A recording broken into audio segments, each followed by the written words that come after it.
ஜெபிக்காக ஜெபித்து கொள்ளுங்க. அவங்களுக்கு ஆண்டு நல்ல சுகத்தை கொடுத்துருக்காங்க. இன்னும் நல்ல பூரண சுகம் கிடைக்கணும் அப்படின்னு சொல்லி அதுக்காக ஜெபிங்க. தனி ஜெபங்களில் பாஸ்டர் ஞாபகம் வச்சு ஜெபிங்க. இன்றைய தினத்திலும் இங்கிலீஷ் சர்வீஸில் பாஸ்டர் மெசேஜ் கொடுக்க வேண்டியது இருக்கிறதுனால 2 இடத்துலையும் கொடுக்குறது அவங்களுக்கு கஷ்டம் அப்படின்றதுனால என்னோடய மெசேஜை நீ கொஞ்சம் டெலிவரி பண்ணிடுவியான்னு கேட்டாங்க. சரி பாஸ்டர் என்று சொன்னேன். பாஸ்டர் எனக்கு ஜெபம் பண்ணணும்னு சொன்னாங்க. ஆண்டவரே, என் மனசில் நான் தமிழ் சபைக்கு என்ன கொடுக்கணும்னு நினைக்கிறீங்களோ அந்த அபிஷேகத்தை இவர் மேலே ஊற்றுங்க அப்படின்னு சொல்லி பாஸ்டர் எனக்காக ஜெபித்தாங்க. அந்த அபிஷேகம் வேலை செய்யும் என்று நானும் ஆண்டவருக்குள்ளாக விசுவாசிக்கிறேன். ஹல்லேலூயா. கைகளை மூடி நாம் ஜெபிப்போம். அன்பின் பரலோக தகப்பனே, ஆசீர்வதிக்கப்பட்ட வேலைக்காக நன்றியோடு நம்மை ஸ்தோத்திரிக்கிறோம், துதிக்கிறோம்ப்பா. ஊழியக்காரனின் சுகத்தை விரும்புகிற தெய்வம், உடைய மகனுக்கு நல்ல சுகத்தை கர்த்தர் கொடுப்பீராக. கொடுத்த நல்ல சுகத்துக்காய் ஸ்தோத்திரம். இன்னும் நல்ல பூரண சுகத்தை கொடுங்கப்பா. ஒரு நல்ல மேய்ப்பனாய் அவரை எங்களுக்கு கொடுத்தீரே ஆண்டவரே. அப்பா, அவருடைய சுகத்தை நாங்களும் விரும்புகிறோம் ஆண்டவரே. உடைய குணமாக்கும் வல்லமை அவருடைய சர்வத்துக்குள்ள உச்சம் கலைந்து உள்ளங்கால் வரையிலும் பாயட்டும் என்று செபிக்கிறோம். யெகோவா ராஃபா அவரை குணப்படுத்துவீராகப்பா. நீ எங்களோடு சேர்ந்து எங்களுக்கு அவர் ஆசீர்வாதமாயிருக்க உதவி செய்யுங்க. அவருடைய வார்த்தை ஆண்டவரே நான் கொண்டு வருகிறேன். சபைக்கு எங்களுக்கு நீர் என்னதை உடைய மகன் மூலம் தர சித்தம் கொண்டீரோ அதை தந்து எங்களுடைய ஆவி ஆத்துமா சர்வத்தை ஆசீர்வதித்து அனுப்பும். சிலுவைக்கு பின்பதாக என்னை மறைத்துக் கொள்ளும். இயேசுவின் நாமத்தில் ஜெபிக்கிறேன் நல்ல பிதாவே. அல்லேலூயா. ஃபாதர்ஸ் டேக்கு அது ஃபன்னியாக தான் இருக்கும். குவிஸ் எல்லாம் கேட்டு உங்களை கஷ்டப்படுத்த மாட்டோம். அது ஒரு அழகான ஒரு விளையாட்டாக தான் நாங்கள் கிரியேட் பண்ண. It's a game. ஆனால் 1 அதிகாரம் 2 அதிகாரம் 3 அதிகாரத்துக்கு தான் அந்த கேம் இருக்கும். கொஞ்சம் நீங்கள் பிரெயின் யூஸ் பண்ணி அந்த கேம் விளையாடணும். இன்றைக்கும் ஆண்டவர் நமக்கு கொடுக்கிற செய்தி தலைப்பு என்னவென்று சொன்னால், இதற்கு பின்னால் இருப்பவர் யார் என்று தெரிந்து கொள்ளுங்கள். இதற்கு பின்னால் இருப்பவர் யார் என்று தெரிந்து கொள்ளுங்கள் என்கிற தலைப்பிலே நாம் ஆண்டவருடைய செய்தியை தியானிக்க போகிறோம். ஆண்டவரின் நற்குணம் அவரை வியக்கத்தக்க அன்பான ஆண்டவராக அறிந்து நேசிக்க நம்மை வழி நடத்துகிறது. ஹல்லேலூயா. அதாவது ஒரு காரியம் நடக்குது. இந்த காரியத்துக்கு பின்னால ஆண்டவருடைய கேரக்டர் அல்லது ஆண்டவர் எப்படி செயல்படுகிறார் என்பதை குறித்து தியானிப்பதுதான் இன்றைய தியானமாக நமக்கு கொடுக்கப்பட்டிருக்கிறது. வாசிக்கும்படியாக கொடுக்கப்பட்ட வேத பகுதி யாத்திராகமம் 15ஆம் அதிகாரம் 22ஆம் வசனம் முதல் 24ஆம் வசனம் வரை நாம் இப்படியாக வாசிக்கிறோம். மாராவிலே வந்தபோது மாராவின் தண்ணீர் கசப்பாய் இருந்ததினால் அதை குடிக்க அவர்களுக்கு கூடாதிருந்தது. அதனால் அவ்விடத்துக்கு மாரா என்று பெயரிடப்பட்டது. அப்பொழுது ஜனங்கள் மோசேக்கு விரோதமாக முறுமுறுத்து எண்ணத்தை குடிப்போம் என்றார்கள். ஹல்லேலூயா. அருமையான ஒரு வேத பகுதி, நமக்கு நன்றாக தெரிந்த ஒரு வேத பகுதி. இன்றைய நாளிலே இது கொஞ்சம் வித்தியாசமாக தியானிக்கும்படியாக நமக்கு கொடுக்கப்பட்டிருக்கிறது. இஸ்ரவேல் ஜனங்கள் செங்கடலை கடந்து வனாந்தரத்துக்குள்ளாக வருகிறார்கள். செங்கடல் ஒரு பெரிய வெற்றியை அவர்களுக்கு கொடுத்தது. செங்கடல் 2ஆக பிளந்து இஸ்ரவேல் ஜனங்கள் வழிநடத்தி கொண்டு வரப்பட்ட காரியம் ஒரு அற்புதமான ஒரு ஆச்சரியமான ஒரு காரியம். வெட்டால் தரையிலே ஜனங்கள் நடந்தார்கள் என்று வேதம் நமக்கு சொல்லுகிறது. இந்த ஆராய்ச்சியாளர்கள் சொல்லுகிறார்கள், செங்கடலில் தண்ணி 2 பக்கமும் செவுறு மாதிரி நின்றுச்சான். இந்த பக்கம் ஒரு தண்ணி செவரா நின்றுச்சு, அந்த பக்கம் தண்ணி செவரா இருந்துச்சு. ஒரே ராத்திரிக்குள்ள அந்த தரையானது என்ன செய்தாக மாற்றப்பட்டது? வெட்டால் தரையாக மாற்றப்பட்டது. யோசித்து பாருங்க, வீடு மாப் பண்ணுனா நம்ம எத்தனை ஃபேன் போட்டு அதை நம்ம காய வைக்கிறோம் இல்லையா? நல்லா புளிஞ்சு தண்ணியெல்லாம் எடுத்த பிறகு ஃபேன் போட்டு வலிக்கு விழுந்திருக்கிறான்னா ஒரே இரவுல ஆண்டவருடைய வல்லமையை அவர்கள் கண்டார்கள். ஹல்லேலூயா. அப்படிப்பட்ட ஒரு பெரிய வெற்றியை பெற்ற ஜனங்கள் இப்பொழுது செங்கடலை கடந்து வனாந்தரத்துக்குள்ள வருகிறார்கள்.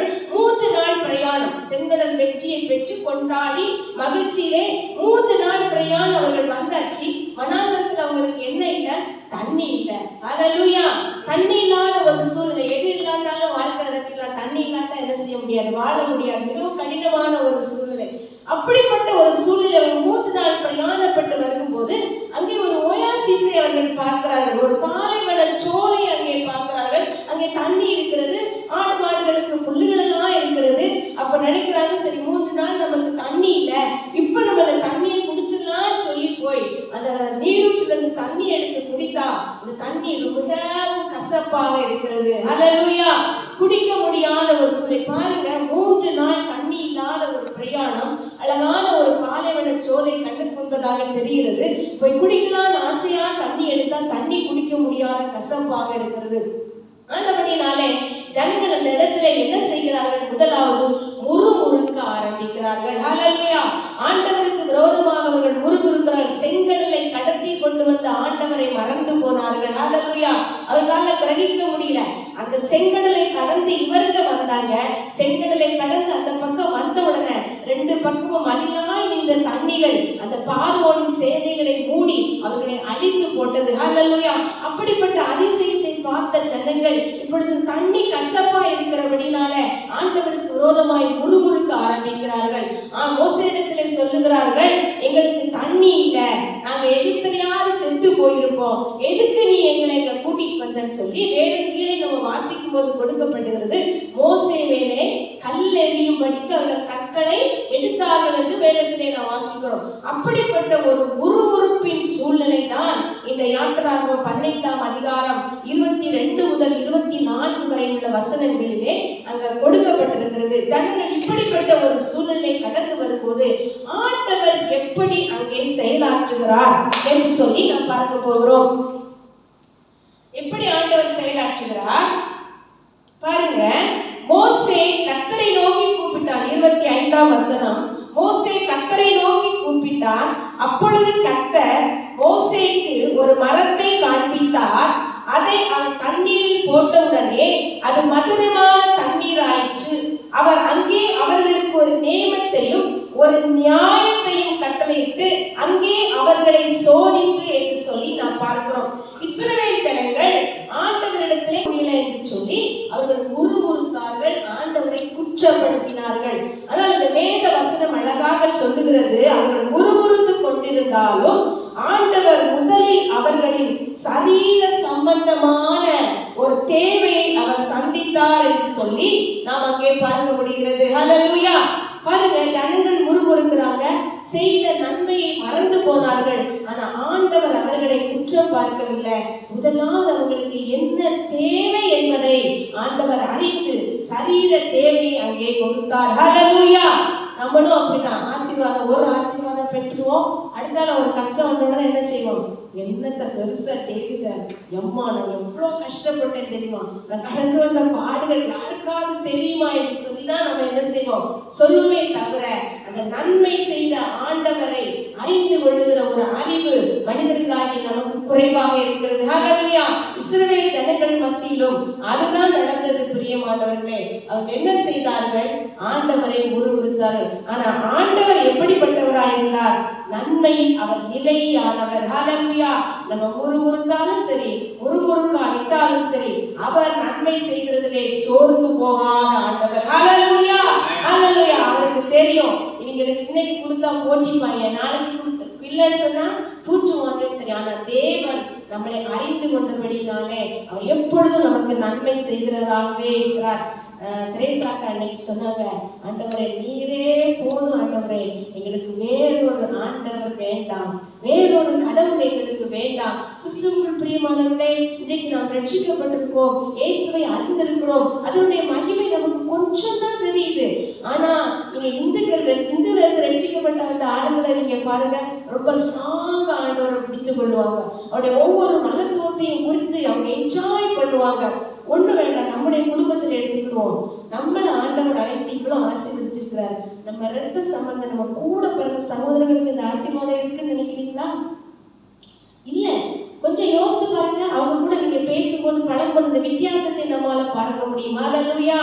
உலக தோற்றத்துக்கு முன்பதாகவே, தாயின் கருவிலே நாம் உருவாகுவதற்கு முன்பதாகவே தேவன் நம்மை முன்குறித்து அவருக்கென்று நம்மை தெரிந்தெடுத்து வைத்திருக்கிறாரே, எத்தனை பெரிய சாக்கியம் பிரியமானவர்களே. ஹல்லேலூயா!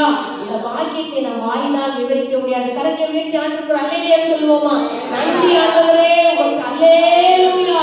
உலக தோற்றத்துக்கு முன் எங்களை தெரிந்தெடுத்தீங்களே அப்பா, தாயின் கருவிலே எங்களை பிரித்தெடுத்தீங்களே, அந்த அன்புக்காக நாங்கள் நன்றி என்று சொல்லுகிறோம் என்று சொல்லுவோமா? அந்த சந்தோஷம் பெரிய சந்தோஷம் பிரியமானவர்களே. நம்ம குடும்பத்துக்குள்ளேயே அந்த வித்தியாசத்தை நாம் பார்த்து ஆண்டவரை நாம் மகிமைப்படுத்த கடமைப்பட்டிருக்கிறோம். ஹல்லேலூயா! ரோமர் 5ஆம் அதிகாரம் 8ஆம் வசனம் வாசிப்பவர்களே. ரோமர் 5:8 இப்படியாக சொல்லுகிறது. ரோமர் 5:8 சரி, நானே வாசிக்கிறேன். நாம் பாவிகளாய் இருக்கையில் கிறிஸ்து நமக்காக மரித்ததினாலே தேவன் நம்மேல் வைத்த தமது அன்பை விளங்க பண்ணுகிறார். ஹல்லேலூயா. நம்ம நல்லது செய்தோங்கிறதுக்காக அல்ல, நம்ம பாவத்தை பெருசா அறிக்கையிட்டுட்டோம் அப்படிங்கிறதுக்காக அல்ல, பரிசுத்தமாய் வாழ்வதற்கு நாம் பிரயாசப்படுகிறோம் என்பதற்காக அல்ல, நாம் பாவிகளாய் இருக்கையிலேயே இயேசு நமக்காக மரித்ததினாலே நாம் மேல் வைத்த அவருடைய அளவிட முடியாத அன்பை அவர் நமக்காக விளங்க பண்ணினார். ஹல்லேலூயா, ஹல்லேலூயா. வேதத்திலே நாம் வாசிக்கிறோம், கோத்திரத்துக்கு 2 ஜாதிக்கு 2 கோத்திரத்துக்கு ஒன்றுமாக நான் தெரிந்து கொண்டேன் என்று சொல்லுகிறார். ஹல்லேலூயா. ஆனால் நம்முடைய குடும்பத்துல நம்மை ஆண்டவர் தெரிந்தெடுத்தது ஒரு பெரிய பாக்கியம். அது நம்முடைய நீதி நியாயத்தினால் அல்ல, ஆண்டவர் நம்மேல் வைத்த அன்பினாலே அந்த ஆசீர்வாதத்தை நமக்கு தந்திருக்கிறார் என்று சொல்லி நாம் பார்க்க முடிகிறது. அடுத்ததாக நாம் பார்க்கும் பொழுது அடுத்தது என்ன சொல்லப்பட்டு 26ஆம் வசனத்திலே நாம் வாசிக்கும் போது இப்படியாக வாசிக்கிறோம், நீ உன் தேவனாகிய கர்த்தரின் சத்தத்தை கவனமாய் கேட்டு ஒரு பார்வைக்கு செம்மையானவைகளை செய்து அவர் கட்டளைகளுக்கு செவி கொடுத்து உடைய நியமங்கள் யாவையும் கை கொண்டால் நான் எகிப்திற்கு வரப்பண்ணின வியாதி ஒன்றையும் உனக்கு வரப்பண்ணே, நானே உன் பரிகாரியாகிய கர்த்தர் என்று சொல்லி ஆண்டவர் அங்கே சொல்லுகிறார். ஹல்லேலூயா. இஸ்ரவேல் ஜனங்கள் முறுமுறுத்தார்கள். ஆண்டவர் யார், எப்படிப்பட்ட அற்புதம் உள்ளவர் என்பதை நினைத்து நன்றி சொல்ல மறந்து போனாலும் ஆண்டவராகிய தேவன் அவருடைய வாழ்க்கையிலே யெகோவா ராஃபாவாக அவர் வெளிப்பட சித்தம் கொண்டார். ஹல்லேலூயா. குணமாக்குகிற தேவனாக அவர் இந்த இடத்திலே செயல்படுகிறார் என்று சொல்லி நாம் பார்க்க முடிகிறது. பிரியமானவர்களே, ஹல்லேலூயா. குணம் என்று சொன்னால் வியாதி கஷ்டம் மாத்திரம் இல்ல, வியாதினால வருகிற குணப்படுத்தல் மாத்திரம் இல்ல, எத்தனையோ இக்கட்டான சூழ்நிலைகளை நம்ம கடந்து போகிறோம், மன போராட்டங்களை நம்ம கடந்து போகிறோம், எத்தனையோ பினான்சியல் கிரைசிஸை நம்ம சந்திக்கிறோம். அப்படிப்பட்ட சூழ்நிலைகளில் எல்லாம் ஒரு குணப்படுத்துதலின் ஆவி நமக்கு தேவையாக இருக்கிறது. ஹல்லேலூயா, ஹல்லேலூயா. அப்போ இப்படிப்பட்ட ஜனங்கள் வனாந்தரத்தை அவர்கள் கடந்து வந்தார்கள். அதனால் அவர்களுக்கு தண்ணி இல்லை, மனசுல போராட்டம். அந்த மன போராட்டத்தை ஆண்டவர் குணப்படுத்துவது மாத்திரமல்ல, எல்லா வழிகளிலும் அவர்களுக்கு அவர் நல்ல பரிகாரியாக இருந்தார். ஹல்லேலூயா. ஒரு யெகோவா ராஃபாவாக இருந்தார். ஆகவே நம் சுகமில்லாத நேரங்களில் மாத்திரம் அவரை யெகோவா ராஃபா என்று அழைப்பது மாத்திரமல்ல, இக்கட்டான எந்த சூழ்நிலையில் நம்ம கடந்து போகும்போதும் தைரியமாக அவரை பார்த்து யெகோவா ராஃபா என்று நாம் அழைக்க வேண்டும். ஹல்லேலூயா. நல்ல ஒரு பரிகாரியாக அவர் எல்லா சூழ்நிலைகளிலும் இருந்து நம்மை காப்பாற்றி வழிநடத்தி கொண்டு வர அவர் போதுமானவராக இருக்கிறார் என்று சொன்னால் அவருடைய குணாதிசயமே யெகோவா ராஃபா தான். ஹல்லேலூயா. இப்படியாக பாஸ்டர் மென்ஷன் பண்றாங்க, just like light flows from the sun, healing flows from the God's nature. எப்படி ஒரு சூரியன் என்று சொல்லும்போது அந்த வெளிச்சம் என்பது அதற்கு நிரந்தரமாக கொடுக்கப்பட்ட ஒரு குணமாக சித்தரிக்கப்படுகிறதோ, அதே போல தேவனாகிய கர்த்தர் என்று சொல்லும்போது அவர் யெகோவா ராஃபா என்பது நிரந்தரமான அவருடைய குணமாக இருக்கிறது. ஹல்லேலூயா. ஆகவே நாம் ஆண்டவரிடத்துல போய் ஏதோ அவர் நமக்கு சுகம் தர விருப்பம் இல்லாத ஒரு ஆண்டவர் போய் அழுது பிடிச்சு கூப்பாடு போட்டு வாங்கணும் என்பதல்ல, அவருடைய இயற்கையான ஒரு குணமே அவர் யெகோவா ராஃபாவாய் நமக்கு ஒரு வெளிப்பட ஒரு போதுமானவராய் இருக்கிறார். ஹல்லேலூயா. துன்பமாய் ஞாபகம் வைத்துக் கொள்ளுங்கள், வியாதி நேரங்களில் மாத்திரமல்ல, என்ன கஷ்டத்துக்குள்ள, என்ன மன உளைச்சலுக்குள்ள, என்ன பினான்சியல் கிரைசிஸ்க்குள்ள நீங்க போனாலும் அந்த நேரத்தில் நீங்கள் அவரை பார்த்து யெகோவா ராஃபா என்று சொல்லி அழைக்கலாம். ஹல்லேலூயா.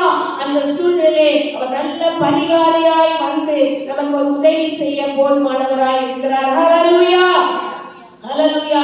அது மாத்திரமல்ல பிரியமானவர்களே, அவர் என்ன சொல்லுகிறார், நமக்கு ஏதாவது நன்மை தேவைப்படும் போது அவரோடு கூட அவர் நடக்க ஆசைப்படுகிறார். அந்த வசனத்திலே நாம் பார்க்கும்போது மிகவும் அழகாக அங்க சொல்லப்படுகிறது, நீ உன் தேவனாகிய கர்த்தரின் சத்தத்தை கவனமாய் கேட்டு அவர் பார்வைக்கு செம்மையானவைகளை செய்து அவர் கட்டளைகளுக்கு செவி கொடுத்து உடைய நியாயங்கள் யாவையும் கை கொண்டால் நான் எகிப்திற்கு வரப்படின வியாதிகள் ஒன்றையும் உனக்கு வரப்பண்ணேன், நானே உன் பரிகாரியாகிய கர்த்தர். உங்களுக்கு ஒருவேளை இது பார்க்கலாம் ரூல்ஸ் மாதிரி இருக்கலாம், கட்டளையை கை கொண்டால், என்னோடு கூட நடந்தால், பிரமாணங்களை செய்தால், இதெல்லாம் ஒரு ரூல்ஸ் மாதிரி உங்களுக்கு தெரியும். ஆனா அந்த ரூல்ஸ் கிடையாது, இட்ஸ் a relationship. ஹல்லேலூயா. அவரோடு உள்ள ஒரு உறவை ஆண்டவர் அங்கே நமக்கு அவர் கொடுக்கிறார். பாருங்க, கணவன் மனைவி உறவுக்கு கூட நம்ம எடுக்கலாம், பிள்ளைகள் தாய் உறவுக்கு கூட நம்ம எடுக்கலாம். நமக்கு குடும்பமாக நம்ம வாழ்கிற பிரச்சனையே வராம கிடையாது இல்லையா? பிரச்சனையுமே வராம கிடையாது. ஹஸ்பண்ட்னு சொல்லும்போது அவருக்கு சில டிசிப்ளின் வச்சிருப்பார் வீட்டில். ஒய்ஃப்னா இப்படிதான் இருக்கணும், பிள்ளைங்கன்னா இப்படிதான் இருக்கணும் அப்படின்னு சொல்லி டிசிப்ளின் இருக்கும். பெற்றோராகிய நமக்கு பிள்ளைகளுக்கு என்று சொல்லி நம்ம சில டிசிப்ளின்களை நம்ம என்ன செய்திருப்போம், கற்றுக் கொடுத்திருப்போம். அவர்கிட்ட நாம் அதை என்ன செய்கிறோம், எதிர்பார்க்கிறோம். அப்ப இந்த ரிலேஷன்ஷிப் முறியக்கூடாது அப்படின்னு சொல்லி சொன்னா அதுக்கு அர்த்தம் என்ன? அந்த ரிலேஷன்ஷிப் அந்த டிசிப்ளின் நம்ம ஒத்துக்கிட்டு அவங்க கூட நம்ம நடக்கிறதுக்கு என்ன செய்யக்கொள்ள வேண்டும், கற்றுக்கொள்ள வேண்டும். ஹல்லேலூயா, ஹல்லேலூயா. அதே போல ஒரு ரிலேஷன்ஷிப்பை தான் ஆண்டவரும் நம்மோடு கூட வைத்துக் கொள்ள விரும்புகிறார். ஹல்லேலூயா. அந்த ரிலேஷன்ஷிப்பை மெயின்டைன் பண்றதுக்கு அவரை நாம் புரிந்து கொள்வதற்காக தான் அவர் சொல்றாரு, என் கூட நட, என் கட்டளையை கற்றுக்கோ, என்ன நீ கொஞ்சம் புரிஞ்சுக்கோ. ஹல்லேலூயா. பாருங்க, எங்களுக்கு திருமணமாகி 32 வருஷம் ஆச்சுன்னு நினைக்கிறேன். இன்னும் என்னோட ஹஸ்பண்டை சரியா என்னால புரிந்து கொள்ள முடியும். அவங்க என்ன சொல்லுங்க, இங்க வயசானவங்க கூட இருக்கிறீங்க, நீங்க உங்க ஒய்ஃபை நல்லா புரிஞ்சுக்கிட்டீங்களா? சான்ஸே கிடையாதுங்க. ஒய்ஃப் நீங்க நல்லா புரிஞ்சுக்கிட்டீங்களா? அண்ணனை சான்ஸே கிடையாது. பிரதர் நமக்கு நல்ல எல்டர் ஐயா இருக்காங்க, புரிஞ்சுக்கிட்டீங்களா brother sister? Still no. Sister இன்னும் புரிஞ்சுக்க மாட்டாங்க. அதேதான் எல்லாத்துக்கும் நான் சொல்றேன். ஆனா உலக பிரகாரமான வாழ்க்கையில வாழ்கிற நமக்கே நம்மோடு உள்ள உறவுகளை புரிந்து கொள்வதற்கு எத்தனையோ எக்ஸ்பீரியன்ஸ் நமக்கு தேவைப்படுது என்று சொன்னால், வானத்தையும் பூமியை படைத்து சர்வ வல்லமையுள்ள தெய்வம் உலக தோற்றத்துக்கு முன்பதாகவே நம்மளை முன்குறித்து ஜீவ புஸ்தகத்தில் பெயரை எழுதி வைத்து என் பிள்ளை எப்பொழுது என்னோடு பரலோகத்தில் ஆளுகை செய்வார் என்று எதிர்பார்த்து கொண்டிருக்கிற தெய்வம் அவரோடு உள்ள ரிலேஷன்ஷிப்புக்கு எவ்வளவு எதிர்பார்ப்பார். ஹல்லேலூயா. ஆகவே தான் ஆண்டவர் சொல்லுகிறார், நீங்கள் இதை ஒரு விதிமுறை என்றோ ஆண்டவர் எங்களுக்கு வைத்திருக்கிற ஒரு ஃபார்முலா என்று, this is not a formula அப்படின்னு பாஸ்டர் சொல்ல விரும்புறார். அது உங்களுக்கு ஒரு விதிமுறை என்று நீங்க நினைக்காதபடிக்கு அவரோடு வைத்துக் கொள்ளுகிற ரிலேஷன்ஷிப்புக்கான ஒரு டிசிப்ளின் என்று நாம் அதை எடுத்துக்கொள்ள வேண்டும். ஹல்லேலூயா.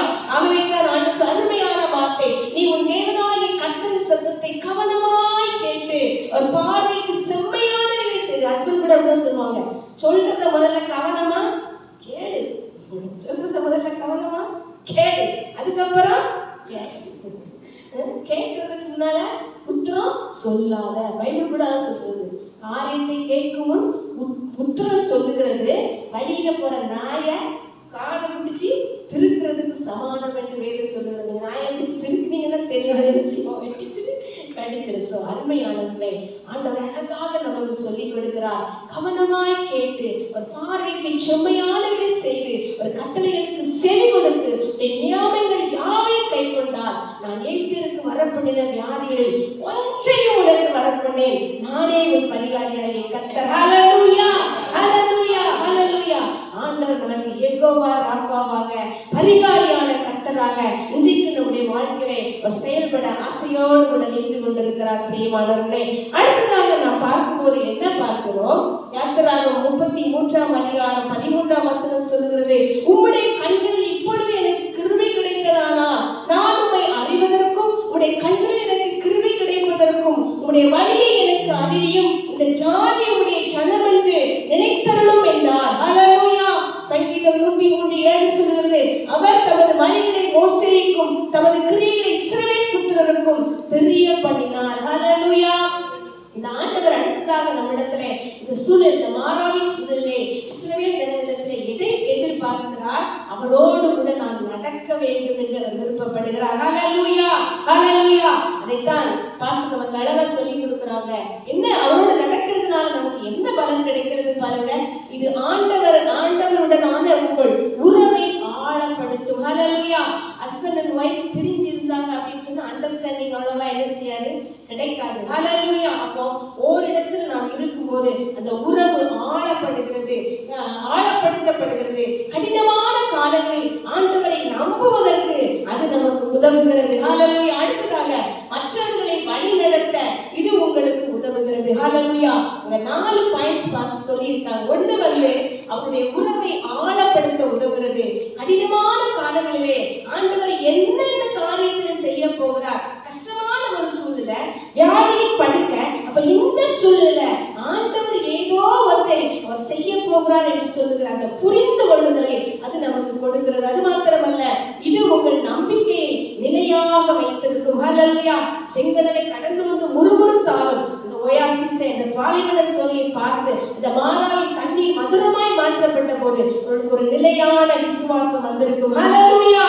அவரோடு கூட நாம் நடக்கும் போது ஒரு நிலையான உறுதியான ஒரு விசுவாசத்தை அது நமக்கு கொண்டு வருகிறது பிரியமானவர்களே. மட்டுமல்ல, மற்றவர்களை வழி நடத்த இது நமக்கு என்ன செய்கிறது, உதவுகிறது என்று சொல்லி நாம் அங்கே பார்க்கிறோம். ஹல்லேலூயா. ஹல்லேலூயா. அடுத்ததாக நாம் பார்க்கும்போது என்ன சொல்லப்பட்டிருக்கிறது? யாத்திராகமம் 15ஆம் அதிகாரம் 25ஆம் வசனம் சொல்லுகிறது, கர்த்தர் மோசேயை நோக்கி கூப்பிட்டான். கர்த்தர் மோசேக்கு ஒரு மரத்தை காண்பித்தார். அதை அவன் தண்ணீரில் போட்டவுடன் அது மதுரமான தண்ணீராயிற்று. அவர் அங்கே அவர்களுக்கு ஒரு நியமத்தையும் ஒரு நியாயத்தையும் கட்டளையிட்டு அங்கே அவர்களை சோதித்தார் என்று சொல்லி நாம் பார்க்கிறோம் பிரியமானவர்களே. ஹல்லேலூயா. இந்த இடத்திலே இஸ்ரவேல் ஜனங்களிடத்திலே ஆண்டவர் எதை காண்பித்துக் கொடுத்தார்? அந்த மாறாவின் சூழ்நிலையிலே அந்த மரம் அவர்களுக்கு மதுரமாய் மாறுகிற ஒரு சூழ்நிலையை கற்றுக் கொடுத்தார். ஹல்லேலூயா. அவங்களுக்கு அவங்களுடைய கண்கள் அடைக்கப்பட்டிருந்தது, கண்கள் மறைக்கப்பட்டு. பாருங்க, அதுல வித்தியாசத்தை நான் பார்க்க முடியும். இஸ்ரவேல் ஜனங்களுக்கும் மோசேக்கும் உள்ள வித்தியாசத்தை நான் பார்க்க முடியும். இஸ்ரவேல் ஜனங்கள் ஒரு சூழ்நிலை வந்த உடனே ஆண்டவரை திட்டி உருவுறுக்க ஆரம்பிச்சாங்க. ஆனா மோசே அப்படி செய்யல. அவரோடு கூட ஸ்ட்ராங்கான உறவுல இருந்தபடினால அவர் என்ன அடுத்து செய்ய போகிறார் என்பதற்கு தன்னுடைய செவியை அவன் சாய்க்கிறவனாய் இருந்தான். ஹல்லேலூயா. அவர் சொல்லுகிறதை கேட்டு கீழ்ப்படுகிறவனாய் இருந்தான். ஹல்லேலூயா. அந்த இடத்திலே ஆண்டவர் சொல்லுகிறார், அங்கே ஒரு மரம் இருக்கு, அந்த மரத்தை நீ வெட்டி அதனுடைய கிளைகளை கொண்டு வந்து தண்ணீரிலே போடு, அப்படி அந்த தண்ணீர் மதுரமாய் மாறும் என்று சொல்லி ஆண்டவர் அங்கே அவனுக்கு சொல்லும் போது அந்த மரத்தை வெட்டி கொண்டு வந்து, சிம்பிள் வேலை இல்லையா, பெருசா ஒன்றும் சொல்லல, போய் தோண்டுங்கடா, தண்ணி எடுத்து இப்ப செய்யற மாதிரி ஃபில்டர் பண்ணுங்கடா, இல்ல சூரிய ஒளியில வைங்கடா, அது ஆவியாய் போய் அதுல இருந்து வர அந்த நீராவியை சேகரிச்சு அதை குடிங்கடா அப்படிலாம் ஆண்டவர் சொல்லல. பாருங்க, சிம்பிள் தான். நாம் கடந்து போகிற சூழ்நிலைகளையும் நம் சூழ்நிலைகளை பார்க்காதபடிக்கு, அற்புதங்களை பார்க்காதபடிக்கு, அற்புதம் செய்கிறவரை நாம் புரிந்து கொள்வோம் என்று சொன்னால், அவர் என்ன சொல்லுகிறார் என்பதை கேட்கிறதுக்கு நாம் ஆயத்தமாய் இருப்போம் என்று சொன்னால் மேலான அதிசயங்களை நாம் பார்க்க முடியும் பிரியமானவர்களே. ஹல்லேலூயா. சூழ்நிலைகள் நமக்கு ரொம்ப கடினமா இருக்காது. இவங்கெல்லாம் பாடு போடுறாங்க, முறுமுறுக்குறாங்க, கல்லெடுக்கிறாங்க, அடி தடிங்கிறாங்க. மோசே ஒண்ணுமே செய்யல. கர்த்தரை நோக்கி கூப்பிட்டான். கர்த்தர் அவனுக்கு சொன்னதை அவன் செய்தான். சூழ்நிலை ஃபிராக்ஷன் ஆஃப் செகண்ட்ல தலைகீழாக மாறி போனது. ஹல்லேலூயா. நம்முடைய வாழ்க்கையில் பிரியமானவர்களே, அப்படி நாம் ஆண்டவரை அறிந்து கொள்ள நாம் பிரயாசப்படுவோம். Hallelujah. Personal experience is a very good experience. ஆனா நம்ம சோர்ந்து போவது. பாருங்க, எலியா தீர்க்கதரிசியை நம்ம எடுத்துக்கொண்டோம் என்று சொல்லி சொன்னா, அவனுடைய வாழ்க்கையில எத்தனையோ பெரிய அற்புதங்களை செய்தவன். ஆனா ஒரு சிச்சுவேஷன் அவன் என்ன சொல்றான், போடு கர்த்தாவே என் ஆத்துமாவை எடுத்துக்கொள்ளும். அப்போ மனுஷனுடைய வாழ்க்கையிலே அப்படிப்பட்ட சூழ்நிலைகள் வரதான் செய்கிறது என்று சொல்லி இங்கே நமக்கு பாஸ்டர் சொல்ல விரும்புறாங்க. பாருங்க, every situations is not good. எப்போதுமே நமக்கு சூழ்நிலைகள் சரியாக இருக்கும் என்று சொல்லி நாம் சொல்லவே முடியாது. ஹல்லேலூயா. சூழ்நிலைகள் சில நேரங்களிலே, பல நேரங்களிலே அது தலைகீழாக மாறிக்கொண்டுதான் போகிறது. ஹல்லேலூயா. அப்படிப்பட்ட சூழ்நிலையிலும் நம் ஆண்டவரை சரியாக அறிந்திருப்போம் என்று சொன்னால் நாம் அந்த சூழ்நிலைகளை மிக ஞானமாக ஆவிக்குரிய ரீதியிலே ஒரு வெற்றியோடு அதை நாம் கடத்தி முடிக்க முடியும். ஆண்டவருக்கு பிரியமான விதத்திலே அந்த சூழ்நிலையை நாம் ஓவர் பண்ண முடியும். தட் இஸ் வெரி இம்பார்ட்டன்ட் இல்லையா? எப்படி வேணா அந்த சூழ்நிலையை நம்ம தப்பிச்சு போறோங்கிறது கிடையாது. ஆண்டவருக்கு பிரியமான விதத்துல அந்த இக்கட்டான சூழ்நிலை தாண்டி போகிறது தான் விக்டரி பிரியமானவர்களே. ஹல்லேலூயா. அதுதான் ஜெயம் கிறிஸ்தவர்களாகிய நம்மளுக்கு. ஆகவே அதை நாம் கருத்தில் வைத்துக் கொள்வோம்.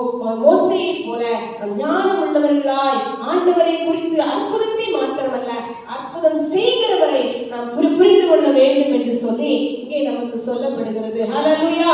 இந்த ஒரு முக்கியமானது, இந்த மாறாவில் அந்த மரத்தை வெட்டி தண்ணீரிலே போட்ட போது அந்த தண்ணீர் இனிப்பானது போல கல்வாரி சிலுவையிலே இயேசு கிறிஸ்து தன் ஜீவனை கொடுத்து அவருடைய இரத்தத்தை நமக்காக சிந்தி வைத்திருக்கிறார். அந்த உரிமையை, அந்த அதிகாரத்தை நாம் எடுத்துக்கொள்ளும் போது இன்றைக்கு நாம் பாடுகிறது போல சாத்தானை நாம் ஜெயிக்க முடியும். ஹல்லேலூயா. சின்ன சின்ன போராட்டங்கள், சரீரத்துல வியாதி, சோர்வுகள், ஹல்லேலூயா, வயசாகிறது, பலவீனங்கள் வரதான் செய்யும். ஹல்லேலூயா. எல்லாவற்றையும் நாம் ஓவர் கம் பண்ண வேண்டும் என்று சொன்னால் அந்த கிறிஸ்து கல்வாரி சிலுவையிலே தொங்கின இயேசு கிறிஸ்து இன்றைக்கு பரம பரிகாரியாக இருக்கிறார். ஹல்லேலூயா.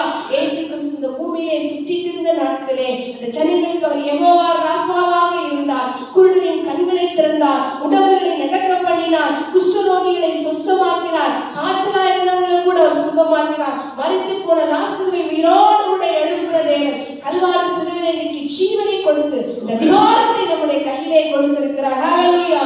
அந்த மாறாவை மதுரமாய் மாற்றின அந்த மரம் இயேசு கிறிஸ்துவுக்கு அங்கே ஒப்பிட்டு சொல்லப்படுகிறது. ஹல்லேலூயா. கல்வாரி சிலுவையிலே இன்றைக்கு ஒரு மதுரத்தை நமக்கு தேடி வைத்திருக்கிறார். வாழ்க்கையில் வருகிற எல்லா கசப்பான சூழ்நிலைகளுக்கும் இன்றைக்கெல்லாம் நீங்கள் கல்வாரி சிலுவையை நோக்கி பார்க்கிறீர்களோ அப்பொழுதெல்லாம் அங்கிருந்து மதுரமும் வெற்றியும் நம்மை தேடி வருகிறதாக இருக்கிறது. ஹல்லேலூயா. ஹல்லேலூயா. அடுத்தாக நாம் பார்க்கும்போது நீ உன் தேவனாகிய கர்த்தரின் சத்தத்தை கவனமாய் கேட்டு பார்வைக்கு செம்மையானபடி செய்து கட்டளைகளுக்கு செவி கொடுத்து நியமங்கள் யாவையும் கை கொண்டால்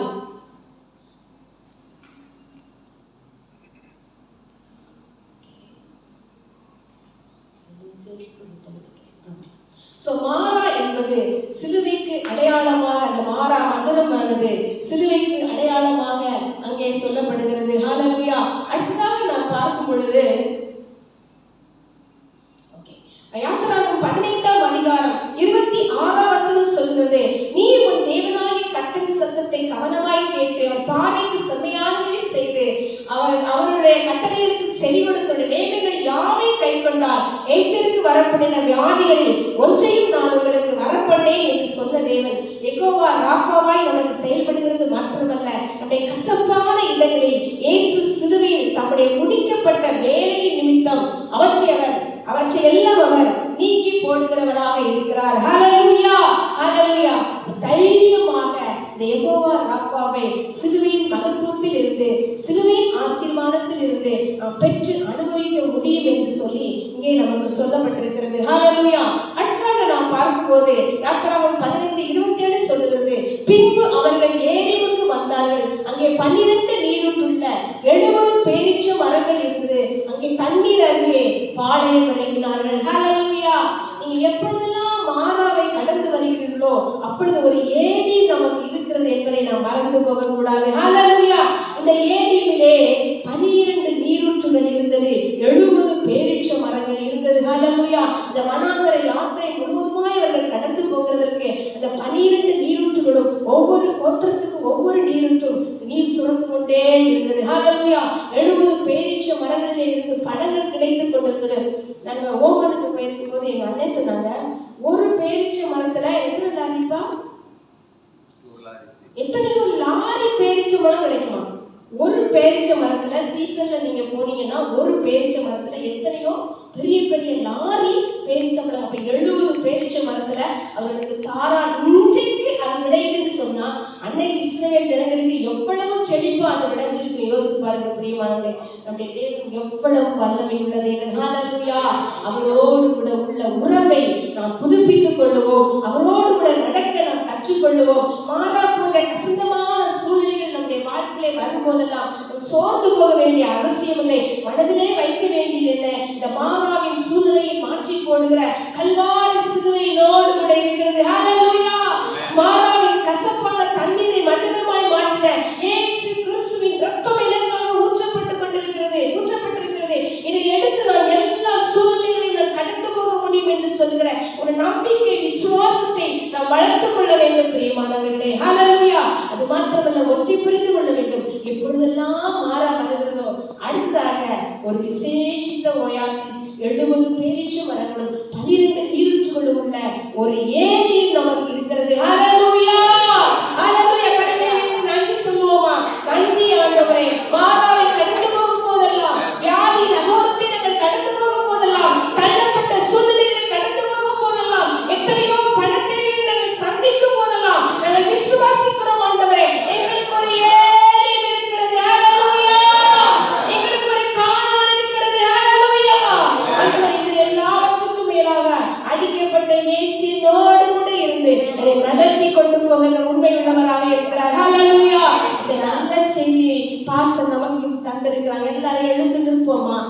கர்த்தருடைய கரத்தில் நம்மை ஒப்பு கொடுப்போம். ஆண்டவரே, நாங்கள் கடந்து போகிற எல்லா மாறா சூழ்நிலைகளிலும் ஆண்டவரே எங்களுக்கு ஒரு ஏழை வச்சிருக்கீங்க. ஆண்டவரே, என்னுடைய கண்களை திறந்திருங்கப்பா.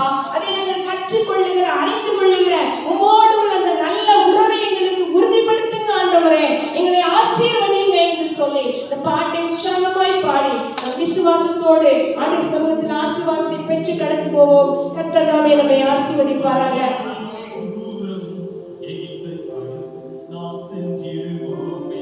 அந்த வேர்ட்ஸ் கீழே வரும்.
சொல்லி துதிக்கிறோம் தகப்பனே.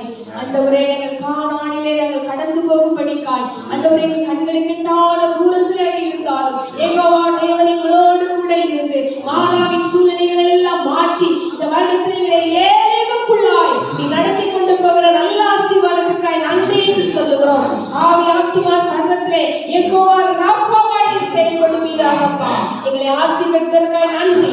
பரிசுத்த கரத்திலே நீ ஒப்புக் கொடுக்கிறோம். ஆசீர்வாதத்தை எடுத்துக் கொள்கிறோம். இயேசுவின் நாமத்தில் ஜெபிக்கிறோம் நல்ல பிதாவே. ஆமென்.